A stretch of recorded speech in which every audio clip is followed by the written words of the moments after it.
Good morning. I start by saying I'm not a morning person, so I apologize if I sometimes stumble. My name is Andra. I am a member of the Hub and also founder of United Cultures. We promote the positive image of migrants and immigrants in Austria to raise awareness towards this side of migration. In 2013, I started my MBA in Sustainable Development and Management, and in 2015, I started my research paper, which I decided to develop in the area of migration and find women migrants in top management positions out there, and find out what their success recipe is, and as well to find out their challenges, and especially above all, why there are so few women migrants in top management positions. So that took me on a very interesting journey, which I will tell you today. And I'm very happy to have this opportunity to actually present the things that I realized myself on this journey, and as well to raise some issues on it. So yeah, I went on to find some women migrants in top management positions, and the first question was, are there any there? So that was my first realization, that everybody that I'm talking to and trying to find out where these women are that I can connect to, everybody was saying, well, are there any? So sure enough, there weren't. So for the purpose of the research, I needed more women, a pool of more women to actually do some to have some insights into it. So I went a level lower, and I went into the middle management. Now, this is Jane. I will tell you a bit about her, and as well why I chose Jane. Someone used one sentence to describe me, and she said, Andra's passions lie between storytelling and chocolate ice cream. So I incorporated Jane into this journey to take her on the path that a woman migrant in Austria normally takes when she comes here. So Jane is actually 30. She's, let's say, from Bulgaria. She is looking for a job in senior project management. And she came here because she fell in love with an Austrian. So she starts here fresh, and she's very excited because she has the skills, and she also speaks German, which is a very big advantage for her. So I will incorporate her throughout the research that I did and bring her back and forth to my topic. Now, what are the management levels, and who are the women that I researched on? I did a parallel between startups and women who are employed, because I wanted to see whether the reason for which women founded startups or went into freelancing was because one of my hypotheses was that, it's because I cannot get at the top, and that's why I want to make my career happen by myself. So that was one of my hypotheses. So I found six women at middle level who are within the middle and top level, executive level, department heads, accounting, marketing, finance, and so on. And then I found 5 freelancers or startup women, 4 at the middle level and 1 at the low level, which is the supervisory, operative, first-line managers. So with the black is the women who are employed, and the blue color is the self-employed ones. What are the countries of origins? Well, just a short, it's from US, Latvia, Romania, Serbia, Russia, Italy, and as well, what is there? Yeah, right. And this is like senior expert, corporate strategy, associate partner, head of treasury, head of finance, diversity managers, and sustainability and marketing managers, who are these women. And now I'll tell you a bit about the companies that they work in. I won't name the names because these are supposed to be anonymous. Hence, it's why it's so interesting what the results are after. But I can say the industry that the women come from, one is the oil company, which, another one is bank, a very big bank in Austria. Another one is the paper industry, and one is, for example, I can name this person, it's from ÖBB. Facts about the interviews: 2 of them have Austrian citizenship, 10 of them have master degrees or MBAs. They speak in average three languages, and they are between 40 and 50 in average. They have been here in Austria for the past 10 years at least. So my hypothesis was that the low percentage of women migrants in middle management positions is due to discrimination based on migration background, and the second one, that women migrants who chose to be self-employed did it out of necessity to achieve their career goals. So this is where Jane comes in, right? She finds out about my thesis, and she starts reading about the job market in Austria, right? So she found this list of criteria that you need to fulfill if you want a job here. So you qualify for a job if you come from the high society class of your own country. This is the theory that I found throughout the research. Well, Jane is not coming from the high society. She is aged between 25 and 50, okay. You possibly speak perfect and accent-free German. Well, she speaks German, but she has an accent, so I'll give her half of the okay. You have the necessary qualifications, so she has the skills, and you have a professional network, which she doesn't, because it happened that she found love in Austria. She doesn't have a network here. And then you hold a good performance record, which is fine. So her record looks quite okay, but this is one of the very interesting things. You are preferably a man if you want to apply for a job, which it doesn't happen for Jane. So then she goes on, and she finds out about the migrant managers and the situation in Austria. In Austria, in 2011, there were 500,000 management positions, out of which 9% had migration background in the companies, and 3% of them occupied management positions. That's not a very big percentage. So I asked these women what they think about the word migrant, and the MA17, which is the Department of Diversity and Integration, defines a migrant as a person who has at least one of the parents or both outside of the country of which you are in. And when I asked them about the word migrant and what they associate with, all of them were very negative, saying no. And as well, even an Italian woman said, well, I don't see myself as a migrant, I'm from Italy. And I said, but yes, but based on the definition of migration, you are a migrant. But no, she says then, no, I'm an expat, right? And I said, well, how long have you been here for? Well, 10 years. Well, you're no longer an expat by then, you know. You're an expat if you came here with the job and you came here to stay for 3 to 5 years. That's the definition. But basically, why are people so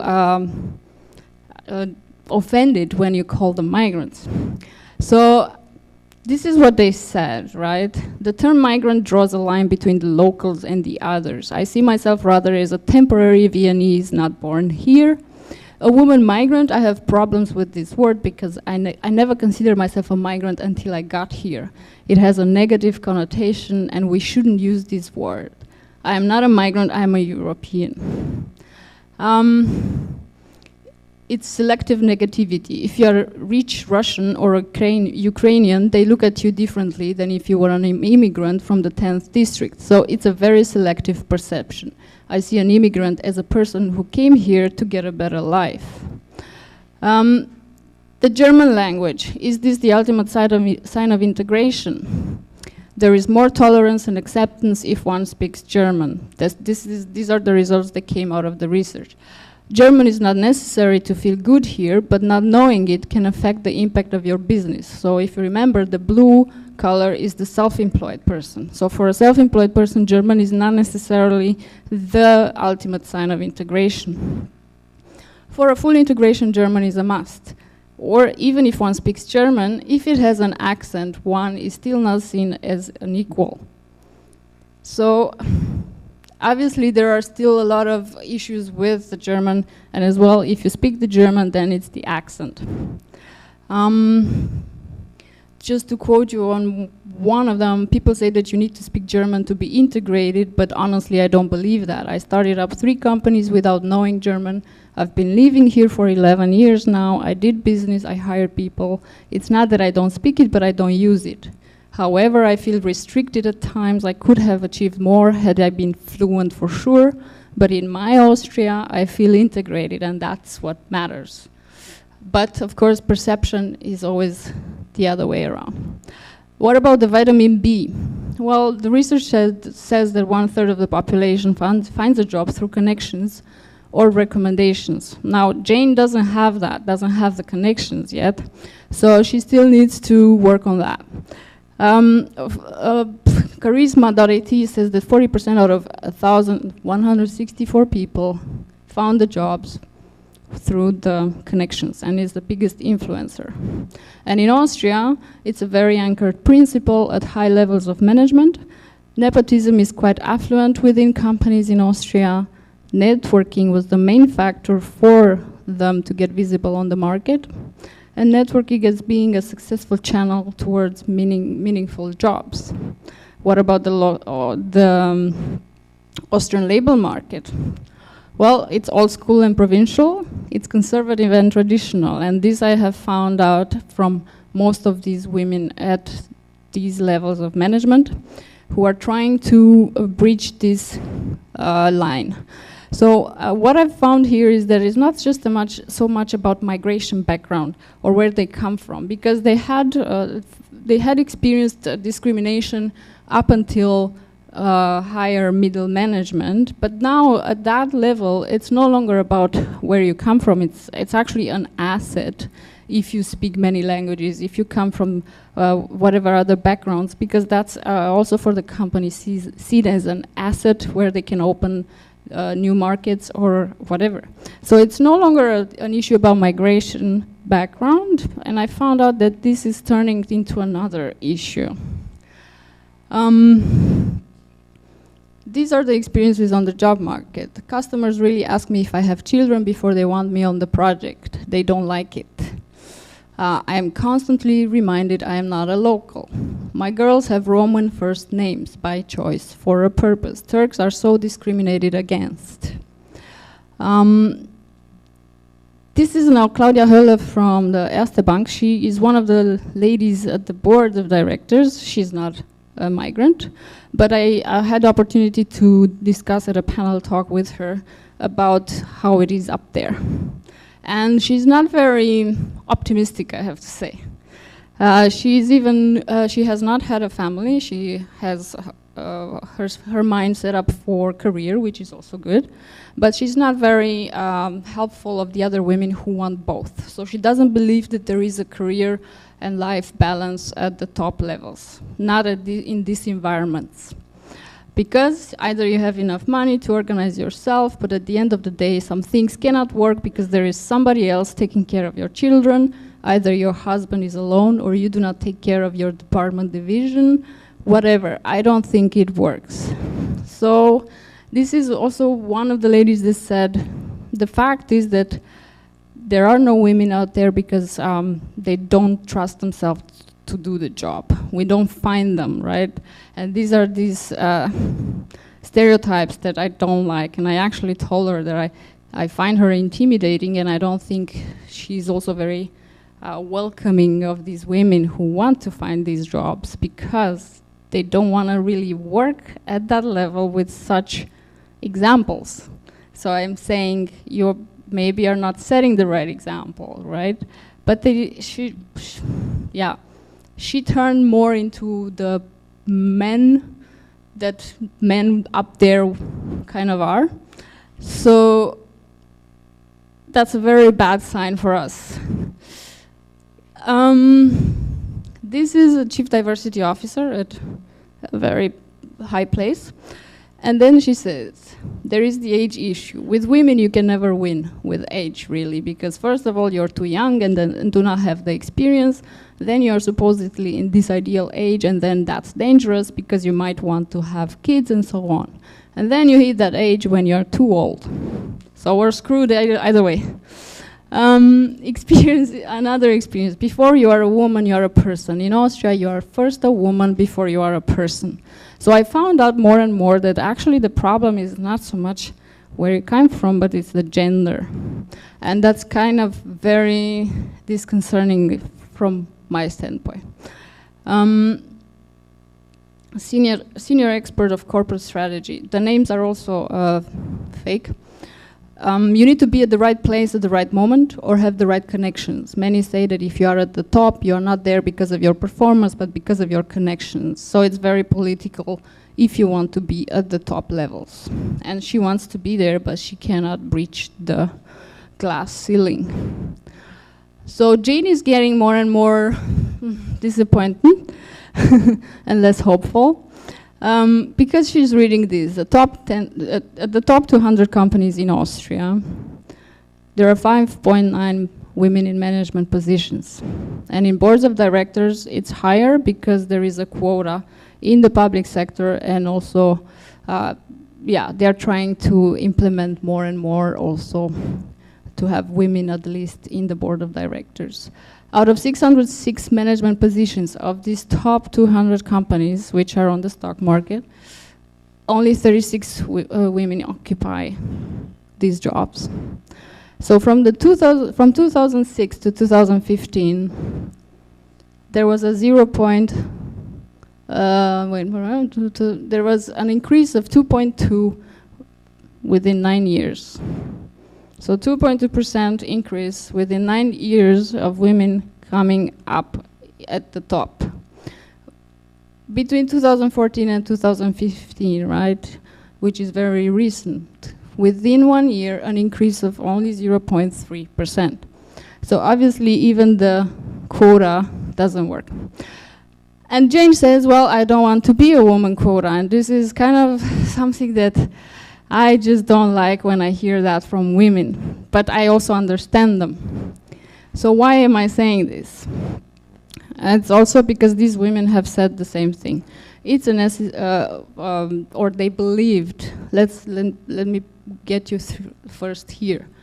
They said, first of all, you talk to women who are now over 40, and when you speak of these management levels, you get all these women who are now for quotas, all of a sudden, because these are the ones who thought that they will make it and that they will advance. But when they wanted to reach the top level, they hit that ceiling.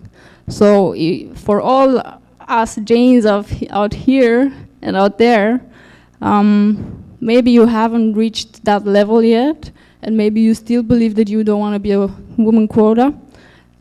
It's not that you are considered less, because you still have your skills, you still have your all of the performances and everything else. It's not the skills, and you will not be a woman quota. It's up to you to stay at the top level, but it won't be by merit that you will get at the top. You cannot win this battle.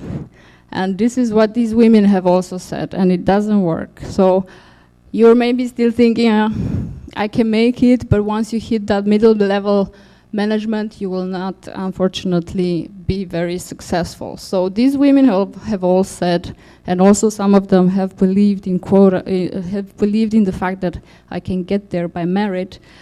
They changed their minds. And it's a necessary bet to thin out the glass ceiling. It's necessary to change culture. The private sector is very male dominant. Women who are against it obviously later change their minds, and merit doesn't bring women to the top. I'm sorry, I have to say that, but it doesn't bring us at the top because it's a very narrow path. Now, so what are the influencing factors? There are also good things about this entire story. I don't want to depress everybody. But there are also good things. So there are influencing factors for a successful career. Networking and mentoring were one of the main two criteria that were mentioned by these women. It's very important that you go to networks, and for women it's even more difficult because if they are moms and they are very busy at home and at work, they don't find the time. But if you want to be at the top, you need to find the time, and also society and also the political environment has to change that and make it more available or possible for women to have a career-life balance. What else? You need to have the self-confidence, because this is what happened, and Claudia Höller said from the Erste Bank. You know what women ask me when I send them a position at the top level? Then they call me and ask me, do you think I can really do the job, right? So that's that lack of self-confidence, because if I didn't think that you couldn't do the job, I would not have forwarded this job to you. So we still need that, do you really think I can do it? I can do it. Well, it's up to you to make it up there, and then you prove yourself. So my hypotheses were obviously wrong. There is no discrimination. There is discrimination while getting in the middle management, but not at the top. The problem is that it's a gender discrimination much higher and much more deeper than I ever thought. And it's ingrained at the top level that you cannot breach it without a quota. Then, the self-employed women migrants didn't do it out of necessity to achieve their goals. They just wanted to be their own boss. So I leave you with this. This is something that Gustav Mahler said, and I so love it. Because should the world end, I'll move to Vienna. Everything happens there 50 years later. And this was like in the 20th century, right? So he really, the fact that this is still valid today raises a lot of questions. And I believe that we need to stop thinking about this quota issue as if it's something bad, it's something necessary. Otherwise, at the top, there will not be diversity. So gender is really a big issue here.